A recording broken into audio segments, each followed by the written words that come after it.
I grew up listening to the Carpenters. Friends, SS Rajamouli garu create చేసిన magic golden globe and critics చాయిస్గా మారిన our favourite movie RRR. Yes, RRR మూవీకి global recognition అయితే వచ్చింది. సంపూర్ణ భారతీయ చిత్రానికి వచ్చిన మొదటి ఆస్కార్ అది మనకు రావడం అన్నది నిజంగా మన అదృష్టం. చంద్రబోస్ గారు చెప్పిన మాటలు విన్నారు కదా. Yes, for the first time Indian సినిమాలో ఉన్న ఒక సాంగ్కి ఆస్కార్ అవార్డు అయితే వచ్చింది. గ్లోబల్ స్టేజ్ మీద నాటు సాంగ్ ప్లే అవుతుండగా స్టాండింగ్ ఓవేషన్ ఇవ్వడంతో పాటు మనం అవార్డు తీసుకుంటాం అనేది which is really fantastic.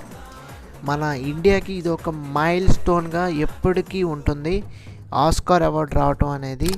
Key డీటెయిల్స్లోకి వెళ్తే అవార్డు వచ్చింది పర్టికులర్గా బెస్ట్ ఒరిజినల్ సాంగ్కి. సాంగ్ వచ్చేసరికి నాటు మనందరికీ తెలిసిందే. అకాడమీ వచ్చేసరికి 95th అకాడమీ అవార్డ్స్ 2023లో జరిగింది. కంపోజర్స్ వచ్చేసరికి ఎంఎం కీరవాణి గారు, ఆయన మ్యూజిక్ అయితే అందించారు. చంద్రబోస్ గారు అయితే లిరిక్స్ ఇచ్చారు. అదేవిధంగా పెర్ఫార్మర్స్ వచ్చేసరికి రాహుల్ సిప్లిగంజ్ అండ్ కాల భైరవ గారు ఆయన వోకల్స్ అయితే ఇవ్వడం జరిగింది. ఇండియన్ సినిమాకి ఇది ఒక iconic status and Indian cinema growing global presence వైపుకి అయితే వెళ్తుంది. జై రాజమౌళి, జై సినిమా, జై భారత్, జై హింద్. ఈ వీడియో నచ్చినట్లయితే తప్పకుండా మన ఛానల్కి అయితే లైక్ చేయండి, మీ ఫ్రెండ్స్ అందరికీ షేర్ చేయండి, తప్పకుండా సబ్స్క్రైబ్ చేసుకోండి. Thanks for watching.